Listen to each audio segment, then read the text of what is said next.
Good morning બાળકો. Lecture number 3, પ્રકરણ number 1, ધોરણ 9 ગણિત, સંખ્યા પદ્ધતિ, સમય અને અસમય સંખ્યાઓ. એમાં આપણે છેલ્લે વાસ્તવિક સંખ્યાઓને કોઠા સ્વરૂપે આપણે નોંધી હતી. હવે આપણે આગળ એક વાત કરીએ કે જે અસમય સંખ્યાઓ છે એ અસમય સંખ્યાઓને સંખ્યા રેખા ઉપર કઈ રીતે દર્શાવવાની. તેમાં પહેલું ઉદાહરણ લઈએ, વર્ગમૂળમાં 2 ને સંખ્યા રેખા પર દર્શાવો. તો સૌથી પહેલા આ કામ કોણે કર્યું હતું? તો સૌથી પહેલા ગ્રીસ ના લોકોએ વર્ગમૂળ 2 ને સંખ્યા રેખા ઉપર દર્શાવી દીધું. ગ્રીસના લોકોએ વર્ગમૂળ 2 ને સંખ્યા રેખા પર દર્શાવ્યું. કઈ રીતે દર્શાવ્યું? તો એમને શું કર્યું? પહેલા એક ચોરસ લીધો, એક એકમ લંબાઈનો ચોરસ, એટલે બધી બાજુઓના માપ 1 1 હોય એવો એક ચોરસ લીધો. એને અહીંયા નામ આપ્યું O A B અને C. માની લો કે આ એક ચોરસ ખેતર છે, બધી બાજુ એના ખૂણા કાટખૂણા છે. હવે તમે અહીંયા ઊભા છો, અહીંથી તમારે B ઉપર જવું છે, તો તમે કયો માર્ગ પસંદ કરશો? વચ્ચેનો માર્ગ, કારણ કે એ અંતર કેવું છે? સૌથી ઓછું છે. તો તમે અહીંથી આમ કરીને ચાલતા જાઓ તો 1 ને 1 2 અંતર ચાલવું પડે, પણ અહીંથી અંતર ચાલતા જાઓ તો તમારે આના કરતા કંઈક ઓછું અંતર ચાલવું પડે.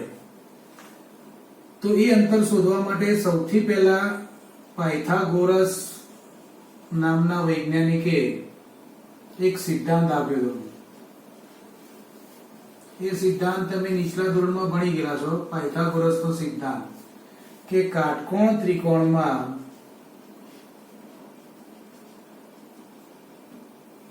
સૌથી મોટી બાજુ હોય એને કર્ણના નામે ઓળખાય. કયા નામે ઓળખાય? કર્ણ. તો કાટકોણ ત્રિકોણમાં કર્ણનો વર્ગ એ બાકીની બે બાજુના વર્ગોના સરવાળા બરાબર હોય.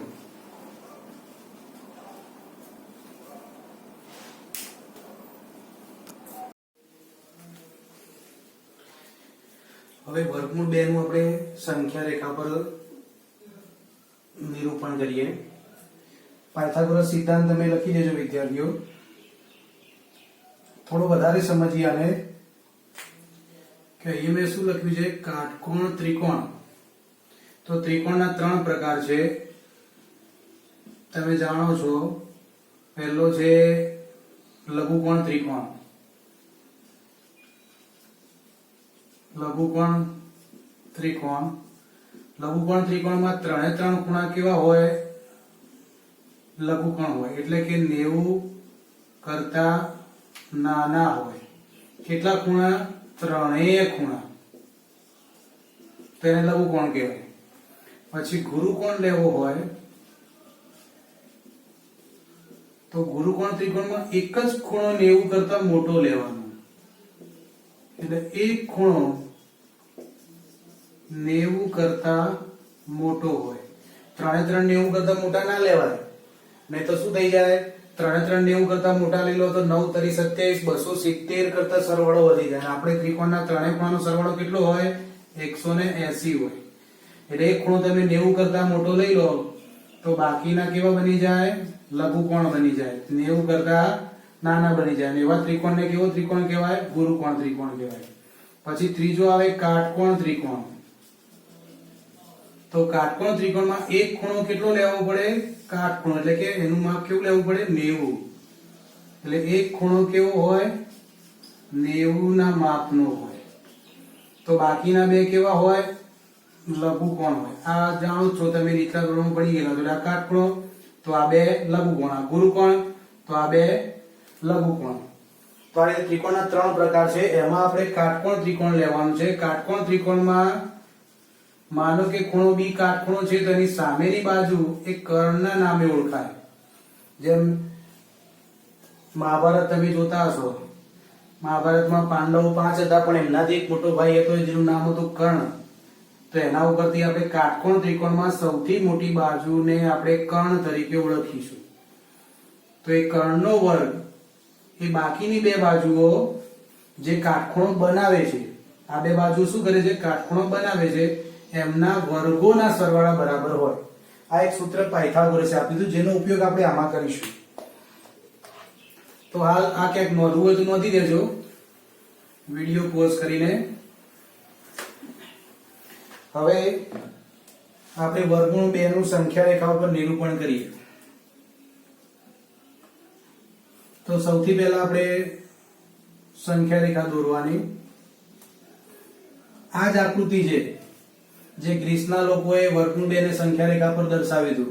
એ જ વસ્તુને આપણે અહીંયા મૂકી દઈએ તો આ O બિંદુ છે, એને સંગત સંખ્યા આપણે 0 લઈ લઈએ. આ A બિંદુ છે, એને સંગત સંખ્યા આપણે 1 લઈ લઈએ. એટલે આટલાથી આટલું અંતર 1 એકમ થઈ જાય.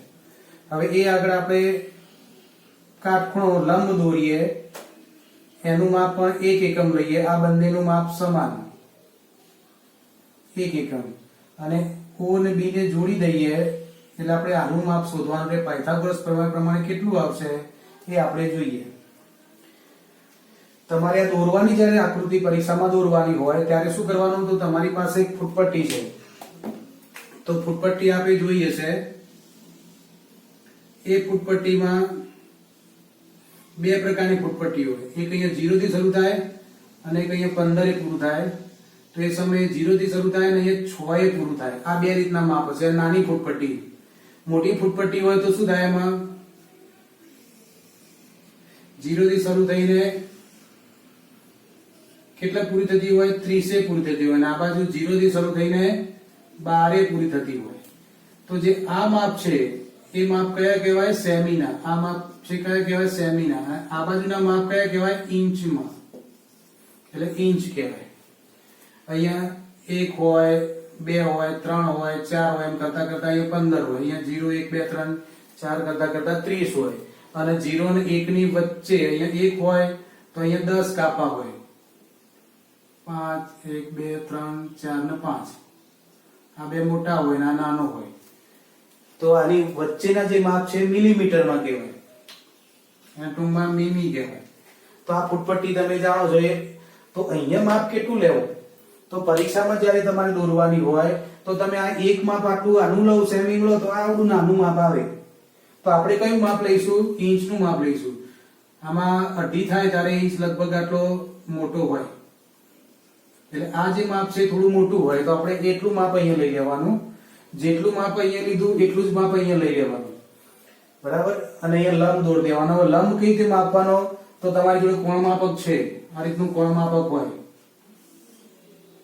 અહીંયા ઊભી લીટી હશે અને અહીંયાથી લખ્યું હશે 0. અહીંયા 90 નહીં છે 180. તો હવે આ જે લીટી છે એ લીટી ક્યાં મેચ કરવાની? અહીંયા મેચ કરવાની. અને આ જે ચોકડી પડે છે, ટી પડે છે, એ પોઈન્ટ ક્યાં મૂકવાનું? અહીંયા. અને આ રીતે કોણ માપક હોય તો અહીંયા 90 લખેલા હોય તો એ 90 એ આપણે લંબ દોરી દેવાનો. કાટકોણ ત્રિકોણની મદદથી લંબ દોરવાનો. એટલે તમારે એક્ઝેક્ટ અહીંયા લંબ આવી જાય. બરોબર? ખ્યાલ આવી ગયો? શું કરશો? અહીંયા તમે જેટલું માપ લીધું હોય ઇંચનું માપ લઈ લેવાનું 1, અને અહીંયા પણ 1 એકમ લેવાનું. ખાલી ભૌમિતિક નિરૂપણ છે અને એ આ બંને અહીંયા જોડી દેવાનું. હવે આપણે ગણતરી કરીશું કે કઈ રીતે વર્ગમૂળ 2 ની કિંમત આવશે. તો આપણે વર્ણનમાં લખીએ કે આકૃતિમાં ત્રિકોણ OAB માં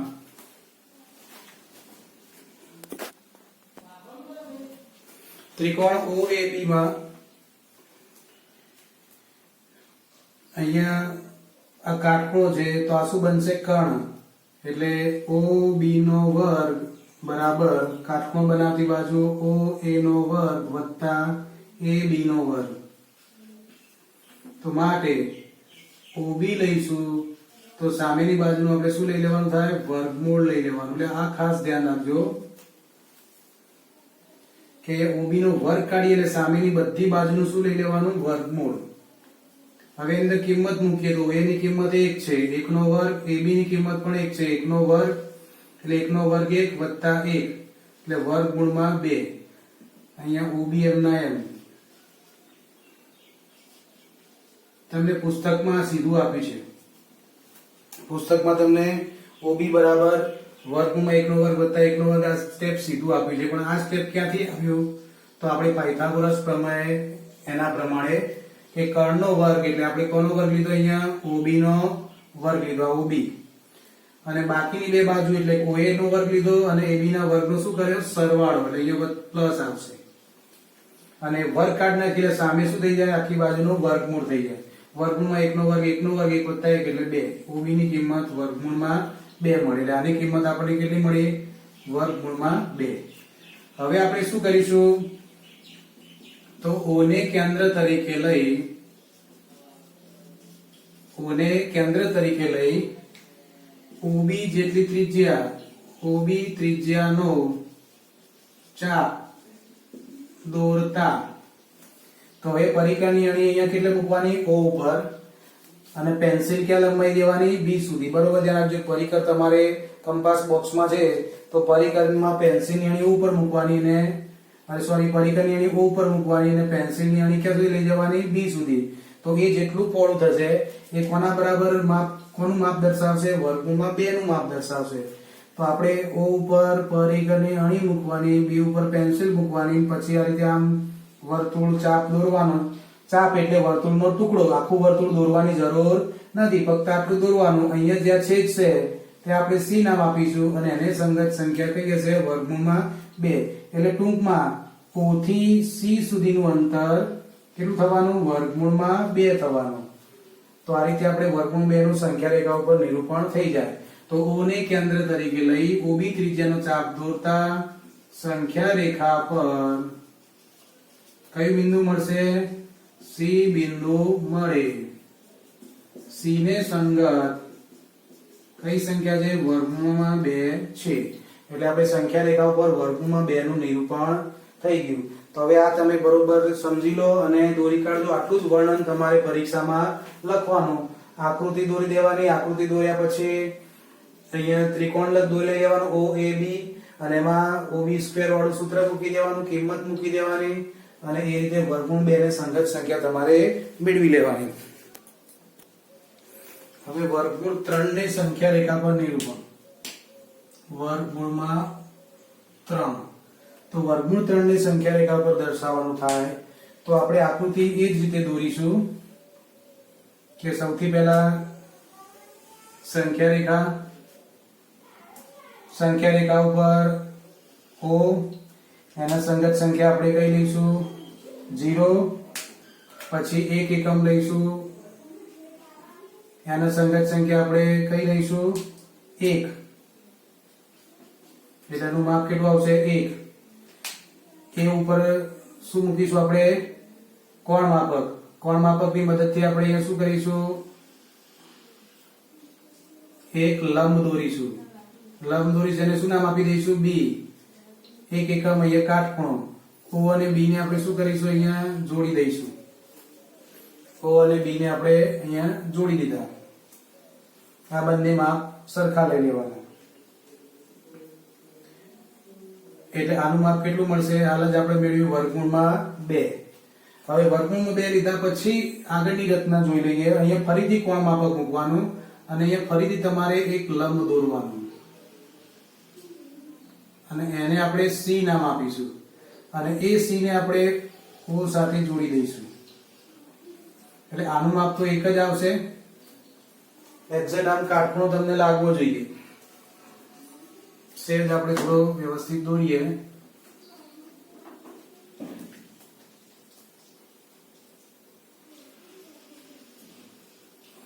એક એકમ C અને એને પછી અહીંયા આપણે જોડી દેવાનું. તો આનું માપ કેટલું મળશે એની આપણે ગણતરી કરીએ. તો અહીંયા સૌથી પહેલા લખીશું આકૃતિમાં કયો ત્રિકોણ હવે પસંદ કરશો. આ તો આની રચના તો આગળ થઈ ગઈ, આપણે વર્ગમૂળ 3 ની કરવાની છે એટલે વર્ગમૂળ 2 ની રચના પહેલા કર્યા પછી આ ત્રિકોણની વાત કરવાની. તો OBC એમાં કયો ખૂણો કાટખૂણો છે? ખૂણો બી કાટખૂણો છે અને ખૂણો બી કાટખૂણો તો ખૂણા બી ની સામેની બાજુ એટલે OC. એટલે અહીંયા થશે OC નો વર્ગ બરાબર OB નો વર્ગ વત્તા BC નો વર્ગ. બી ની સામેની બાજુ એટલે બી સિવાય ની હોય તો બી સિવાય કયા વધ્યા? O અને C વધ્યા. તો OC નો વર્ગ બરાબર OB સ્ક્વેર વત્તા BC સ્ક્વેર. તો OC બરાબર વર્ગમૂળમાં OB સ્ક્વેર વત્તા BC સ્ક્વેર. હવે OB સ્ક્વેર ની કિંમત અહીંયા કેટલી છે? OB ની કિંમત વર્ગમૂળમાં 2 છે તો વર્ગમૂળ 2 નો વર્ગ વત્તા BC એટલે 1 નો વર્ગ. હવે વર્ગમૂળ 2 નો વર્ગ તો વર્ગમૂળ નીકળી જાય એટલે 2 થઈ જાય. 2 ને 1 3 એટલે વર્ગમૂળમાં 3. OC બરાબર વર્ગમૂળમાં 3 મળે.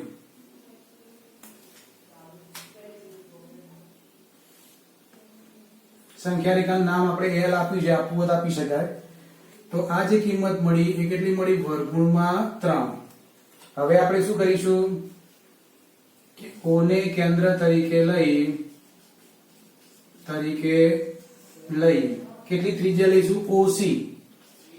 OC ત્રિજ્યાનો ચાપ દોર્યો જે સંખ્યા રેખાને અહીંથી આપણે હવે પરેખની અણી O પર મૂકીશું, પેન્સિલની અણી B સુધી લંબાવીશું, પછી ત્યાંથી આમ ચાપ દોરી મારીશું તો અહીંયા તમને એક બિંદુ મળશે ABC. તો અહીંયા આપણે D લઈ લઈએ તો D ને સંગત સંખ્યા કઈ આવશે? વર્ગમૂળમાં 3. તો જે સંખ્યા રેખાને D બિંદુમાં છેદે તો D ને સંગત સંખ્યા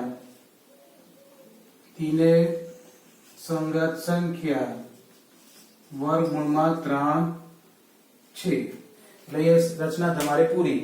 હવે આનું ફરીથી એક વર્ણન સમજી લઈએ કે વર્ગમૂળમાં 2 નો વર્ગ બરાબર 2 કઈ રીતે આવે છે? તો વર્ગમૂળ 2 નો વર્ગ એટલે વર્ગમૂળ 2 ગુણ્યા વર્ગમૂળ 2 થાય બરાબર વર્ગમૂળમાં 4 થાય તો વર્ગમૂળમાં 4 નો જવાબ 2 આવે. એક આ રીત છે.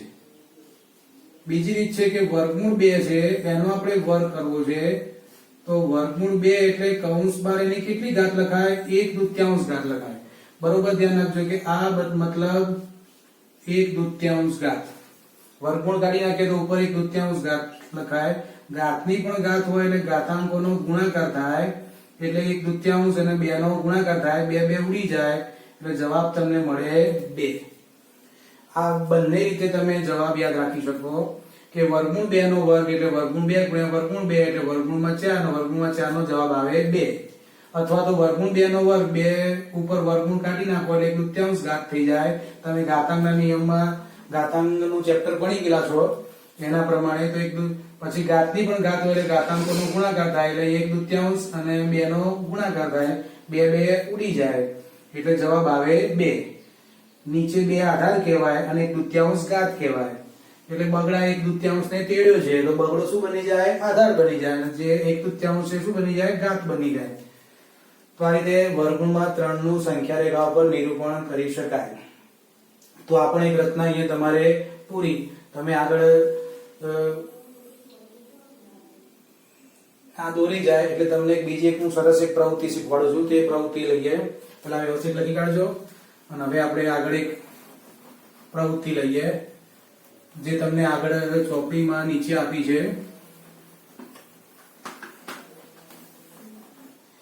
આ રીતે આગળ વધતા જઈએ આપણે. સૌથી પહેલા સંખ્યા રેખા ઉપર O અહીંયા આપણે A લઈએ અને ત્યાંથી પછી એને લંબ લઈએ. આ એક એકમ આને અહીંયા જોડી દઈએ એટલે A અહીંયા B મળશે. અહીંયા ફરી લંબ દોરીશું આપણે એને અહીંયા જોડી દઈશું એટલે અહીંયા આપણને મળશે સી. કાટકોણ અહીંયા આમ જોડીએ એટલે પહેલા શું મળશે આપણને વર્ગમૂળમાં 2, પછી આને જોડીશું એટલે આપણને શું મળશે વર્ગમૂળમાં 3. આ વર્ગમૂળ 2, આ વર્ગમૂળ 3, આની કિંમત પણ 1. હવે અહીંયા આપણે લંબ લઈએ આગળ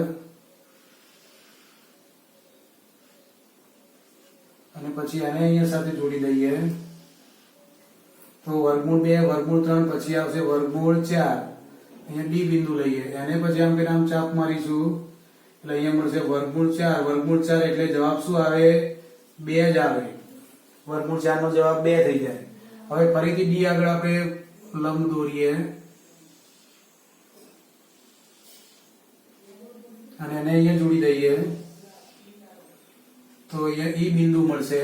આ 1 એકમ છે, આ 1 એકમ છે. વર્ગમૂળ 4 પછી આની કિંમત કેટલી આવશે વર્ગમૂળમાં 5. હવે એને તમે જેમ ચાપ મારશો એટલે અહીંયા તમને જે બિંદુ મળશે વર્ગમૂળમાં 5 મળશે. પરિકણી સી ઉપર મૂકવાની અને પેન્સિલ ઈ ઉપર રાખીને આમ ચાપ દોરશો તો વર્ગમૂળ 5 મળશે. તમને સ્વાધ્યાયમાં વર્ગમૂળ 5 ની રચના આપી છે તો આ રીતે પણ વર્ગમૂળ 5 ની રચના દોરી શકાય અને બીજી પણ રીતે દોરી શકાય. હું તમને આના પછી શીખવું છું. હવે એના પછી આગળ ફરી જવા દઈએ તો અહીંયા બીજો એક લંબ મળશે.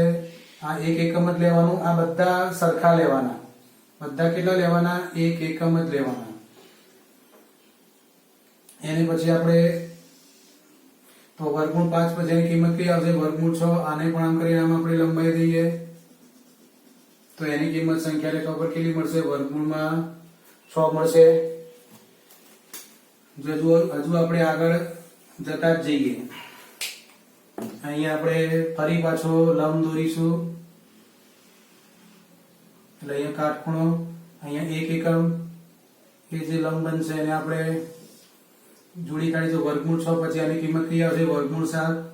તો એને પણ આ રીતે ચાપથી દોરીએ તો અહીંયા આપણને મળશે વર્ગમૂળમાં 7. પછી ફરીથી અહીંયા લંબ દોરીએ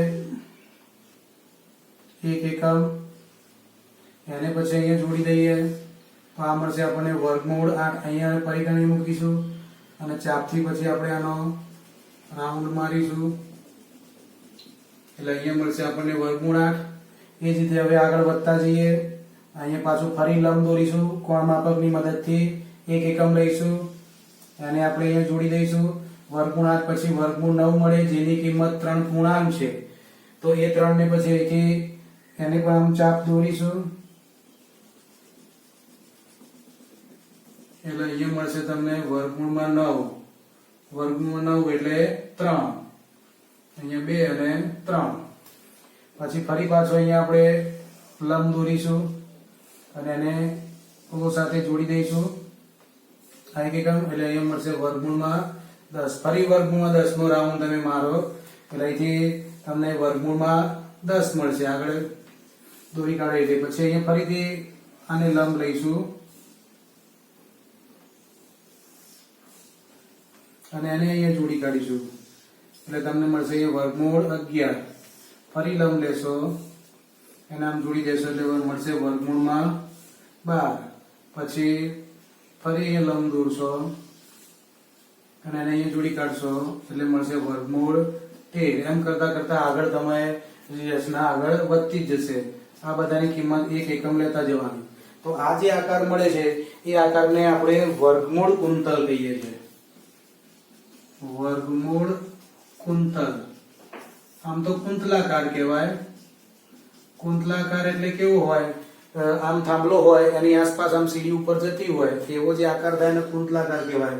આપણે પાણીની ટાંકી હોય ગામમાં તો પાણીની ટાંકી ઉપર જવા માટે પહેલા મોટે ભાગે આવી સીડી હોતી. આમ અહીંથી આમ ચડતા ચડતા ચડતા ચડતા જવાનું વચ્ચે થાંભલો રહે એ આકાર કુંતલાકાર કહેવાય. એટલે આ એકચ્યુઅલી આકાર કેવો બને અહીંથી આમ શરૂ થઈને વર્તુળ એના કેવા બનતા જાય સ્પાઇરલ મોટા બનતા જાય. તો આવો આકાર બને. તમે જેમ જેમ આગળ વધતા જાઓ એનું રાઉન્ડ મોટું થતું જાય. તો આ એક પ્રવૃત્તિ તમને પુસ્તકમાં આપી છે પેજ નંબર 7 ઉપર. પેજ નંબર 7 ઉપર તો તમે એ દોરી શકો છો. ખાલી ગમત ખાતર કે મજા આવે દોરીએ. આમાં તમને કોઈ પણ આંકડો પૂછે તો તમારે આટલા સુધી લંબાવવું પડે. વર્ગમૂળ 5 વર્ગમૂળ 8 વર્ગમૂળ 10 જે કોઈ બી રચના પૂછે. પણ જો આટલી બધી મહેનત ના કરવી હોય તો એક શોર્ટ ટ્રીક છે. જ્યારે આગળના વર્ગમૂળ 5 પૂછે, વર્ગમૂળ 10 પૂછે, વર્ગમૂળ 13, વર્ગમૂળ 17 પૂછે તો કઈ રીતે રચના દોરવાની તો એ હું તમને શીખવાડું છું. વર્ગમૂળ 5 ને સંખ્યા રેખા ઉપર દર્શાવો. તો વર્ગમૂળ 5 એની નજીકની સંખ્યા કેટલી છે? વર્ગમૂળમાં 4 જેનો જવાબ આવે 2.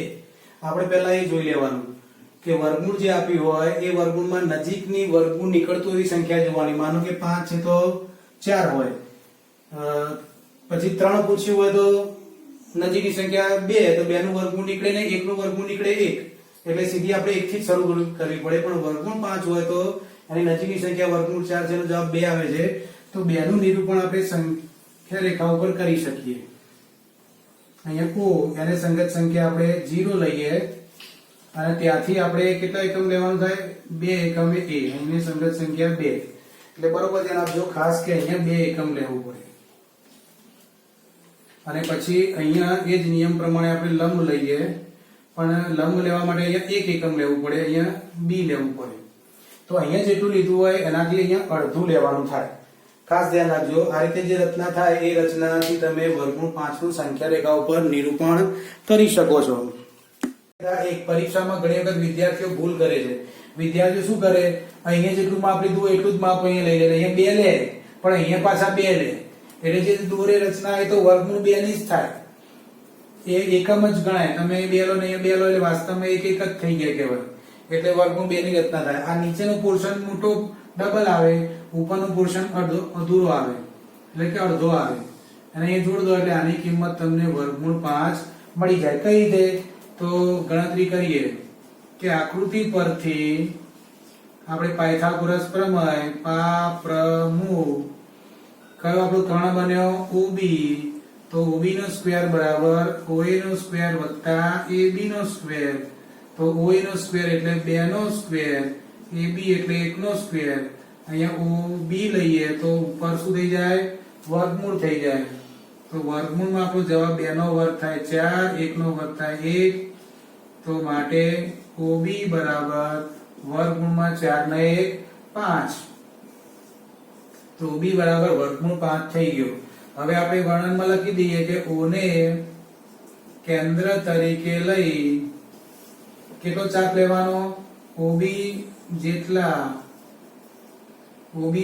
ત્રિજ્યાનો OB જેટલી ત્રિજ્યાનો ચાપ દોર્યો જે સંખ્યા રેખાને C માં છેદે, તો માટે C ને સંગત સંખ્યા વર્ગમૂળ 5 છે.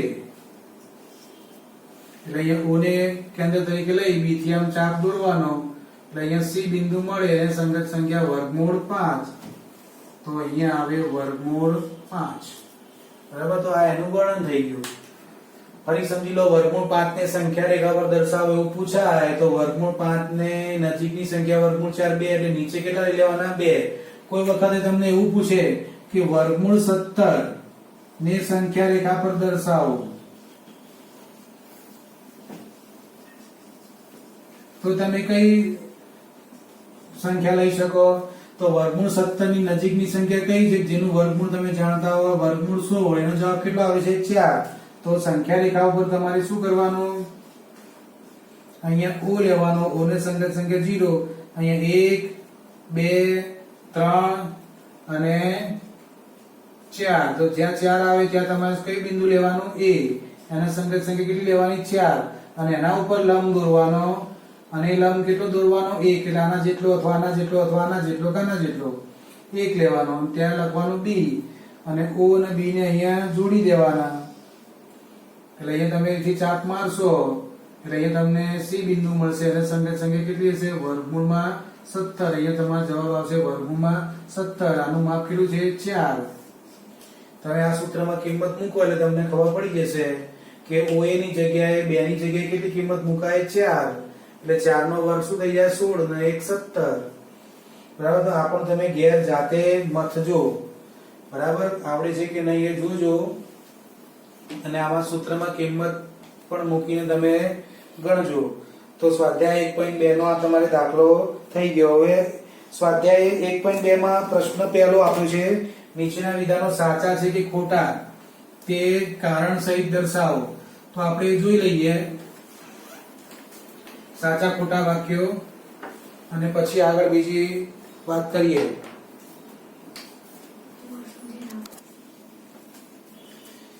જો સ્વાધ્યાય 1.2 ખરા ખોટા વિધાનનું પહેલું વાક્ય જુઓ બહુ ધ્યાનથી.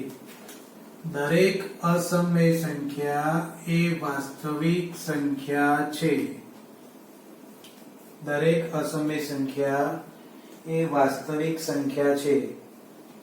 તો વિધાન સાચું કે ખોટું? તો આપણે તમને ગઈકાલે મેં એક વસ્તુ બતાવી હતી, થેલો. દરેક અસમય સંખ્યાનો થેલો કેવો હોય? નાનો થેલો હોય. અને વાસ્તવિક સંખ્યાનો થેલો કેવો હોય? મોટો. તો નાનો થેલો મોટા થેલામાં આવી જાય એટલે અસમય સંખ્યા વાસ્તવિક સંખ્યા છે. વિધાન કેવું છે? સાચું. હવે ત્રીજા નંબરનું વાક્ય જુઓ પહેલા કે દરેક વાસ્તવિક સંખ્યા એ અસમય સંખ્યા છે. તો વાસ્તવિક સંખ્યાનો થેલો કેવો હોય? મોટો. અને અસમય સંખ્યાનો થેલો કેવો હોય? નાનો. તો મોટો થેલો એ નાના થેલામાં આવે નહીં એટલે દરેક વાસ્તવિક સંખ્યા એ અસમય સંખ્યા છે એમ કહી શકાય નહીં. કારણ વાસ્તવિક સંખ્યામાં બધી અસમય નથી આવતી, એમાં સમય પણ આવે છે. અને અસમય સંખ્યા એ વાસ્તવિક સંખ્યા છે કેવાય કારણ કે બધી જ અસમય સંખ્યાઓ વાસ્તવિક સંખ્યા છે. પણ બધી વાસ્તવિક સંખ્યાઓ અસમય સંખ્યા જેમ કહી શકાય નહીં કારણ બધી વાસ્તવિક સંખ્યાઓમાં સમય પણ હોય તો સમયને અસમય કહેવાય નહીં. પણ આપણે યાદ શું રાખવાનું? નાનો હોય મોટા થેલામાં આવી જાય. તો આપણે 4 ગણ ભણ્યા હતા, એક R, પછી Q, પછી Z, W અને N. તો N એ W માં આવી જાય, N એ Z માં આવી જાય, N એ Q માં આવી જાય અને N એ R માં આવી જાય. તો વાક્ય કઈ રીતે પૂછાય કે દરેક વાસ્તવિક સંખ્યા એ પૂર્ણ સંખ્યા છે. દરેક વાસ્તવિક સંખ્યા એ પૂર્ણાંક સંખ્યા છે.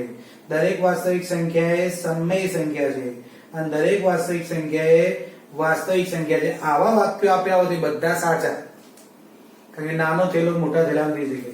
હવે આમાંથી અવળો ક્રમ આપ્યો હોત બધા વિધાન ખોટા. જેમ કે વાસ્તવિક સંખ્યા એ દરેક આવડું બોલે આપણે નાનો થેલો હોય મોટા થેલામાં સમાઈ જાય એટલે કે બરાબર છે કે દરેક પ્રાકૃતિક સંખ્યા આપી હોય તો દરેક પ્રાકૃતિક સંખ્યા એ વાસ્તવિક સંખ્યા કહેવાય પણ વાસ્તવિક સંખ્યા એ પ્રાકૃતિક સંખ્યા કહી શકાય નહીં. એટલે અહીંથી આમ આવે તો ખોટું. અહીંથી જે RW એટલે વાસ્તવિક સંખ્યા એ પૂર્ણ સંખ્યા જેવું કીધું હોય તો ખોટું.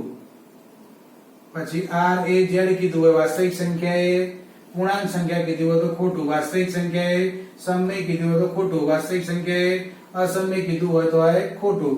એ જ રીતે સમય સંખ્યા પૂર્ણાંક સંખ્યા કીધું હોય તો ખોટું. સમય સંખ્યા W કીધું હોય તો ખોટું અને સમય સંખ્યા પ્રાકૃતિક કીધું હોય તો ખોટું.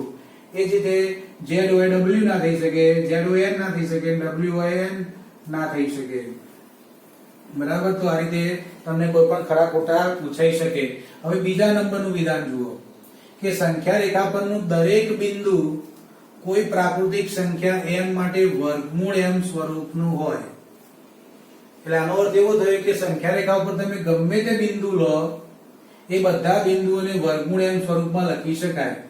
તો દાખલા તરીકે હું -2 લઉં તો એને વર્ગમૂળ m સ્વરૂપે લખી શકાય નહીં કારણ કે ઋણ સંખ્યાઓને વર્ગમૂળ સ્વરૂપે લખી શકાતી નથી. આ વિધાન કેવું થશે? ખોટું. એટલે કારણ બીજાનું ખાસ જાણવા જેવું છે કે ઋણ સંખ્યા એ પ્રાકૃતિક સંખ્યાના વર્ગમૂળ તરીકે લખી ના શકાય. એટલે પ્રાકૃતિક સંખ્યાના વર્ગમૂળ એટલે અહીંયા શબ્દ પાછો સંકેત આપ્યો એટલે કે વર્ગમૂળ m તરીકે લખી ના શકાય. તો એમાં એક આપણે એક વ્યાખ્યા તમે નીચલા ધોરણમાં ભણી ગયેલા છો કે જ્યારે આપણે વર્ગમૂળ સંકેતની વાત કરીએ છીએ તો એ હંમેશા એનો જવાબ કેવો હોય? ધન જ હોય. દાખલા તરીકે હું વર્ગમૂળમાં 4 લઉં તેનો જવાબ કેટલો આવે? 2. વર્ગમૂળમાં 9 લઉં તેનો જવાબ કેટલો આવે? 3. -3 હોઈ શકે નહીં. એટલે જ્યારે વર્ગમૂળ સંકેતની વાત કરતા હોય ત્યારે એ હંમેશા ધન વર્ગમૂળ જ દર્શાવે. પણ શબ્દમાં લખવું હોય તેવું લખાય કે 4 નું વર્ગમૂળ 2 કે -2 છે. પણ આ રીતે ના લખી શકાય, એ ખોટું છે. વર્ગમૂળ 4 નોટ ઇક્વલ -2. વર્ગમૂળ 4 આપ્યું હોય તો જવાબ શું લખાય? 2. પણ વાક્ય કીધું હોય તો તમે 2 કે -2 જવાબ લખી શકો. કઈ રીતે આ શક્ય બન્યું? તો જુઓ, તમે 2 નો વર્ગ કરો તો કેટલો જવાબ આવે? 4. અને -2 નો વર્ગ કરો તો શું જવાબ આવે? -4 આવે. વિચારો, -2 નો વર્ગ શું થાય? -2 ગુણ્યા -2. હવે જવાબ વિચારો તો શું થઈ જાય? ઋણ ઋણ લડીને ધન થઈ જાય. એટલે અહીંયા જવાબ શું થઈ જાય? -2 નો વર્ગ પણ 4 જવાબ આવે. એટલા માટે 4 નું વર્ગમૂળ 2 કે -2 હોય. પરંતુ વર્ગમૂળ 4 ચિહ્ન સંકેત આપ્યો હોય તેનો જવાબ ફક્ત કેટલો હોય? 2 જ હોય. એટલે આ બરોબર ધ્યાનમાં રાખજો. આ ખાસ મગજમાં કે તમે સાઈડમાં લખી રાખજો. બરાબર. છેલ્લે પ્રશ્ન બીજો, શું દરેક ધન પૂર્ણાંકનું વર્ગમૂળ અસમમેય હોય? દરેક ધન પૂર્ણાંકનું વર્ગમૂળ અસમમેય હોય. ધન પૂર્ણાંક લઈએ તો વર્ગમૂળ 1 લઈએ, વર્ગમૂળ 2 લઈએ, વર્ગમૂળ 3 લઈએ, વર્ગમૂળ 4 લઈએ, વર્ગમૂળ 5 લઈએ, 6 લઈએ, 7 લઈએ, 8 લઈએ, 9 લઈએ, 10 લઈએ, 11 લઈએ, 12 લઈએ, 13 લઈએ, 14 લઈએ, 15 લઈએ, 16 લઈએ. તો હવે જુઓ કે આ બધી સંખ્યાઓને અસમય સંખ્યાઓ કહેવાય. આમાં કઈ સંખ્યાઓ નીકળી જવાની? તો વર્ગમૂળ 1 નો જવાબ કેટલો થઈ જવાનો? 1. એટલે આ સંખ્યા કઈ થઈ જવાની? સમય થઈ જવાની. ચલો, આ આવી જશે, આ આવી જશે, પણ આનો જવાબ કેટલો આવશે? 2. તો એ પાછી કઈ થઈ જવાની? સમય. આવી જશે, આવી જશે, આવી જશે, આવી જશે, પાછો આનો જવાબ કેટલો થઈ જાય? 3. તો એ કઈ સંખ્યા થઈ જાય? સમય. પછી આ સમય, આ સમય, આ બધી અસમય ને વર્ગમૂળ 16 એનો જવાબ કેટલો આવે? 4. તો પાછી આ સંખ્યા કેવી થઈ જાય? સમય થઈ જાય. તો અહીંયા શું લખ્યું છે? શું દરેક ધન પૂર્ણાંકનો વર્ગમૂળ અસમય હોય છે? તો જવાબ શું આવે? ના આવે જવાબ. એનો જવાબ શું થશે? ના. અને ના તો એવી સંખ્યાનું ઉદાહરણ આપો કે જે નું વર્ગમૂળ સમય સંખ્યા હોય. તો કેટલા ઉદાહરણો હોઈ શકે? વર્ગમૂળ 1, વર્ગમૂળ 4, વર્ગમૂળ 9, વર્ગમૂળ 16. ચલો, આગળ કયું આવશે? તમે સમજી ગયા કે 1 નો વર્ગ 1 છે, 2 નો વર્ગ 4 છે, 3 નો વર્ગ 9 છે, 4 નો વર્ગ 16 છે, તો 5 નો વર્ગ 25 છે, 6 નો વર્ગ 36 છે, 7 નો વર્ગ 49 છે, 8 નો વર્ગ 64 છે, 9 નો વર્ગ 81 છે, 10 નો વર્ગ 100 છે, 11 નો વર્ગ 121 છે, 12 નો વર્ગ 144 છે, 13 નો વર્ગ 169 છે, 14 નો વર્ગ 196 છે, 15 નો વર્ગ 225 છે, 16 નો વર્ગ 256 છે, 17 નો વર્ગ 289 છે, 18 નો વર્ગ 324 છે, 19 નો વર્ગ 361 છે, 20 નો વર્ગ 400 છે, 21 નો વર્ગ 441 છે. એમ કરીને આગળ બધી સંખ્યાઓ આવી શકે. બરાબર છે. તો અહીંયા આપણે આજનું લેક્ચર પૂરું કરીએ છીએ. તમને સંખ્યા રેખા પર દોરતા આવડી ગયું હશે અને સમય અસમય સંખ્યાનો ઘણો બધો ખ્યાલ આવ્યો છે. હવે આનાથી આગળ આપણે લઈશું એમ ધીમે ધીમે તમને બધું આવડતું જશે. ચિંતા ના કરતા મારા લેક્ચરો રેગ્યુલર જોજો અને એની બોર્ડની નોંધ પણ તમે નોટમાં વ્યવસ્થિત લખજો એટલે તમારે તૈયાર થઈ જશે.